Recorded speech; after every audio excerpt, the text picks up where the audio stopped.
It was so whirlwind you couldn't really catch up to what was going on, and all you were doing was answering a bunch of questions, getting escorted here and getting escorted there.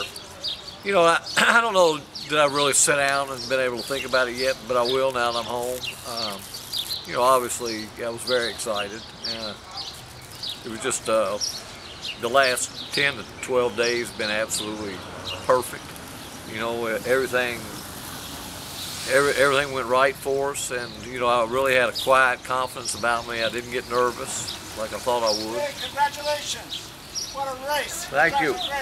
And you know, but to see the race unfold the way that I thought it would unfold, they kept saying there wasn't going to be much pace, but I thought there would be a lot of pace. And you know, I thought that you know, I mean, there was a thought at one time, are we too far back? But when he punched the button, you know, I knew we were going to have something to say about it. And you know, to see that horse run the way he ran was just an absolute thrill for me.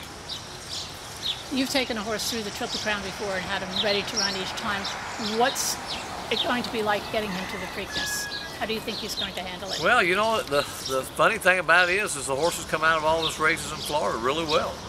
And, you know, surprising to me because, you know, early you kind of had to keep him interested and ride him a little bit more. And even like yesterday, he was in a pretty sustained run. But, you know, once I got back to the barn, I mean, he was standing up there with his head out. And this morning he was, you know, kind of enjoying all the attention he was getting. And, you know, but we'll just have to see now that he's shipped and he can kind of let himself down a little bit and see how tired he is. But, you know, I think we'll have time. You know, he's not overcooked.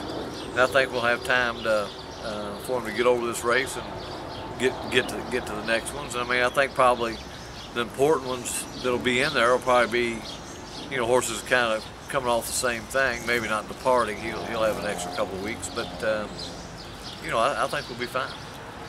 So then he'll go to Baltimore early that week? Probably the first of the week.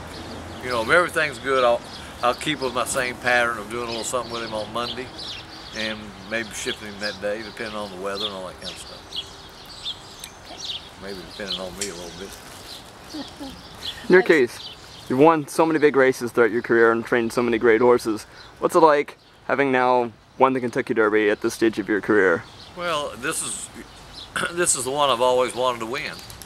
You know, whenever I got involved in this was, you know, people don't ask you about the Suburban, they ask you about the Kentucky Derby. And, you know, I've been able to say I was second in it, but that ain't good enough. And so, you know, it was a great thrill.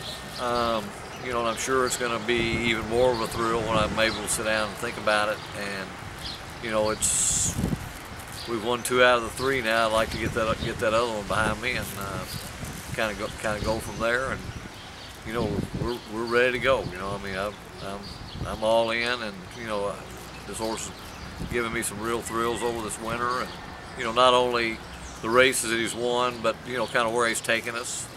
Watching him train at Payson Park was, you know, kind of short of phenomenal to me. And getting him up there and the way he acted and the way he reacted to the fan, you know, to all the people there and the paddock scene at Churchill and the gate and everything, and he did everything perfect, you know. So, you know, we hope we can hold what we got. But as I say, I was very excited to be in Louisville with a horse that I thought had a chance to win the Kentucky Derby, and you know, the dream came true.